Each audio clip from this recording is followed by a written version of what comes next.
तो हम लोगों ने पढ़े थे तत्पुरुष समास के कारकी भेद, आज पढ़ेंगे तत्पुरुष समास के अकारकी भेद। इससे हम अन्य भेद भी कह सकते हैं कि तत्पुरुष समास के अन्य भेद हैं। तो अकारकी जो भेद होते हैं उनकी संख्या 4 होती है। जो तत्पुरुष समास के अकारकी भेद जिसका कारक से कोई संबंध ना होता हो उनकी संख्या 4 होती है। पहला रहता है आपका न्यज तत्पुरुष। पहला कौन सा होगा? न्यज तत्पुरुष। दूसरा होता है आपका अलुट तत्पुरुष।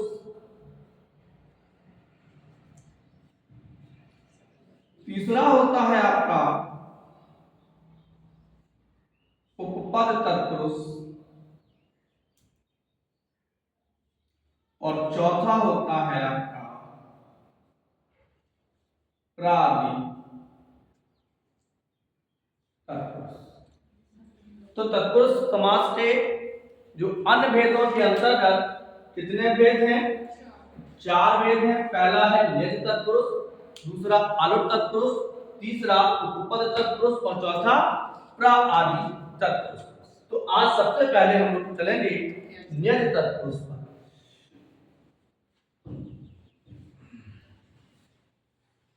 अच्छा, न्यज तत्पुरुष किसे कहते हैं? परिभाषा लिख लीजिए, जिस सामासिक पद का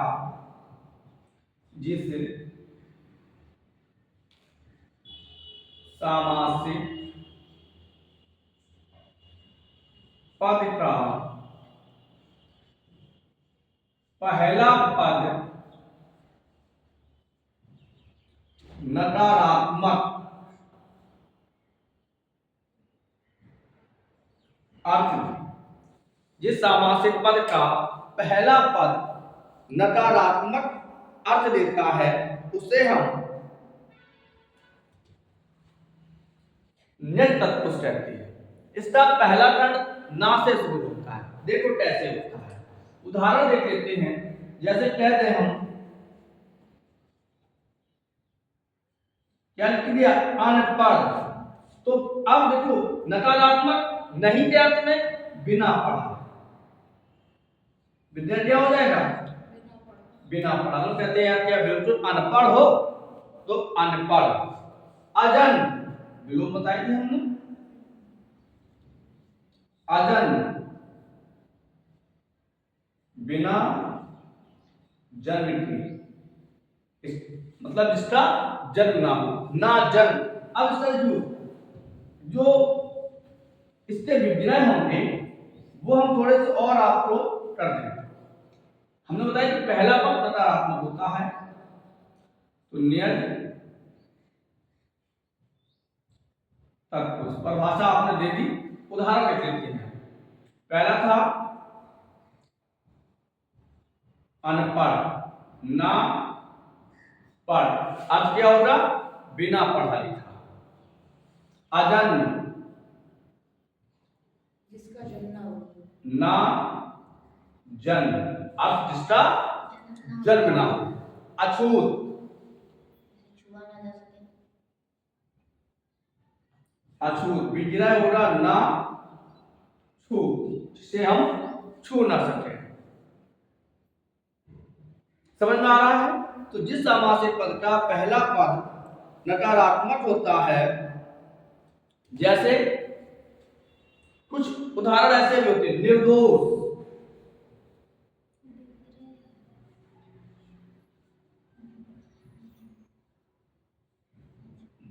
ना दोष, निर्दोष ना दोष। तो जिस सामासिक पद का पहला पद नकारात्मक होता है उसे हम न्यज तत्पुरुष कहते हैं। उसे क्या कहेंगे? हम न्यज तत्पुरुष कहेंगे। चलिए अगला तक देखते हैं। जैसे एक सवाल हम पढ़ते हैं, प्रश्न है अन्याय। अन्याय, ना न्याय। तो कौन सा हो जाएगा? न्यज तत्पुरुष। क्लियर है?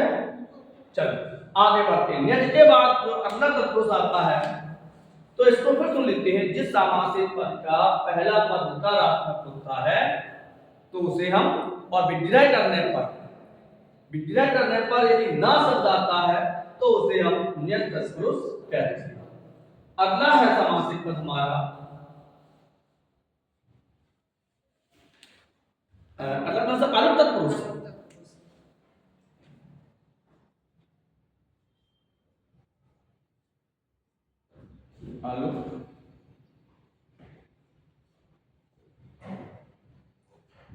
अलुक तत्पुरुष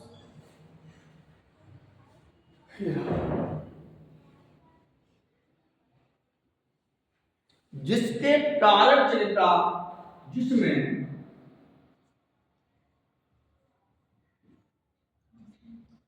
कारक चिन्ह का लोप ना हो,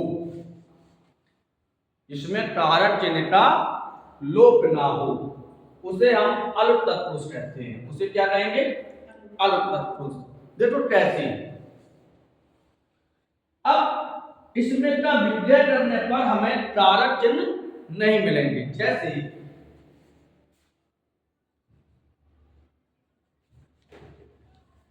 युधिष्ठिर, विग्रह होगा युद्ध स्थिर। विग्रह क्या होगा? युद्ध स्थिर। मन से नहीं, युद्ध स्थिर। मन से,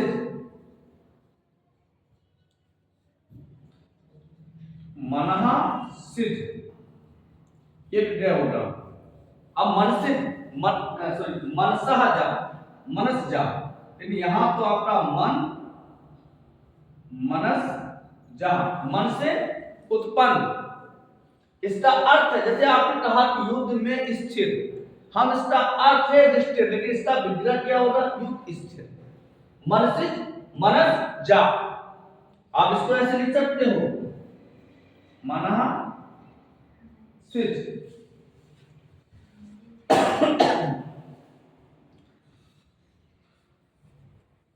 परमेश पति, परस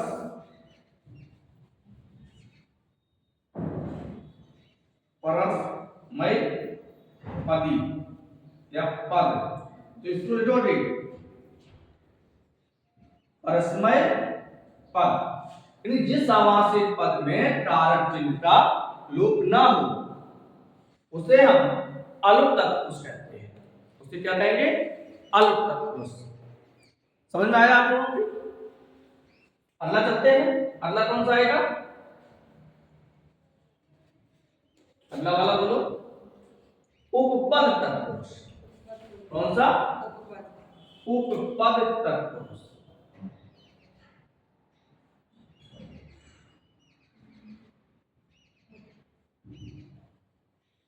उपपद तत्पुरुष। देखो, जिस समासित पद का, जिस समासित पद का पहला पद स्वयं में सार्थक हो, स्वयं में सार्थक हो, लेकिन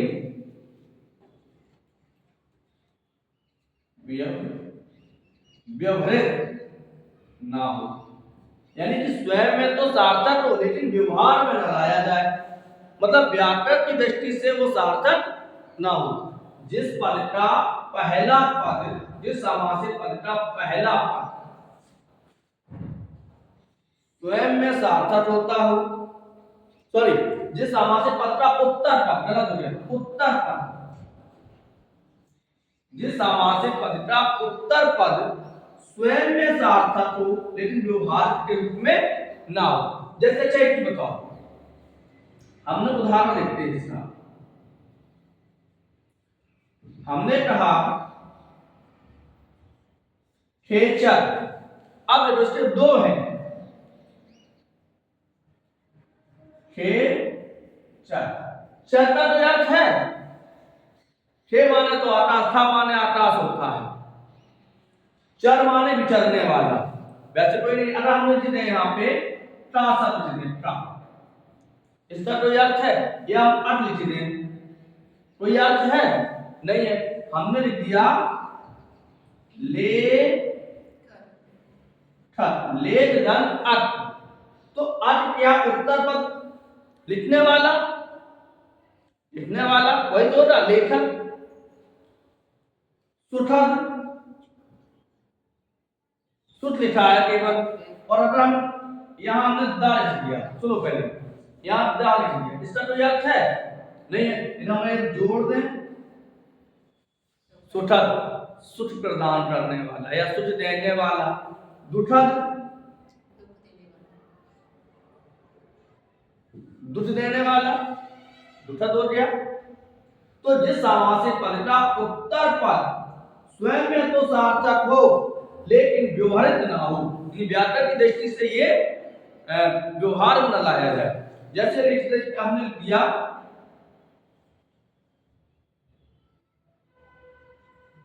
चार, तो देखो चार का कोई मतलब नहीं, लेकिन हम कहते हैं निश्चर, तो रात में विचरने वाला निश्चर हो गया, तो इसे कहेंगे हम उपपद तत्पुरुष। अगला देख लेते हैं, समझ में आया? ना आया हो तो बता देना, दोबारा समझा देंगे। हो सकता है कि पहली बार इनसे पाला पड़ा हो, वो तो पहली बार पढ़ा है। आगे बढ़ते हैं, फिर आता है कौन सा? प्रादि तत्पुरुष।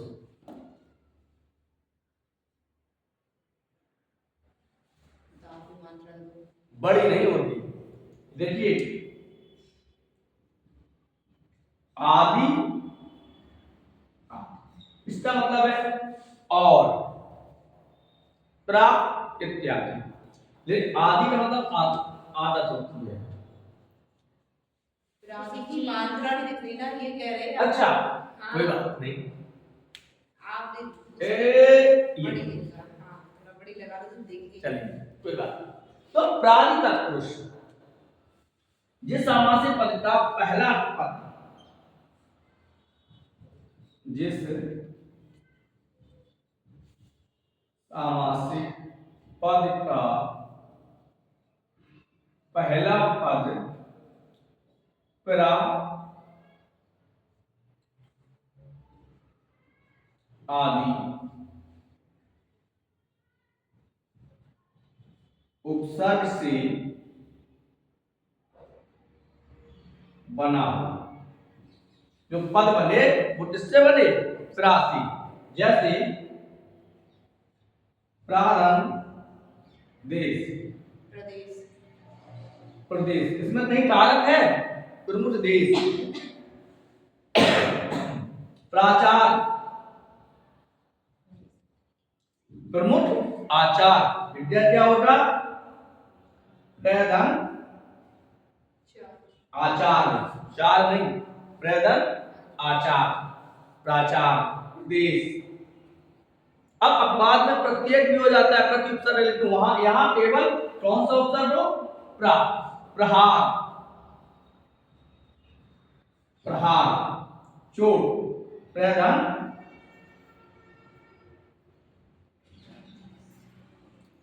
प्रधनहार,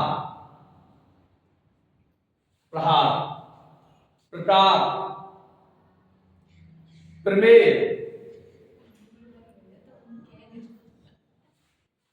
प्रधन ईय। तो इन्हें हम कहते हैं प्रादि आदि तत्पुरुष। चलिए जी जी, चलिए कल हम लोग पढ़ते हैं द्वंद्व।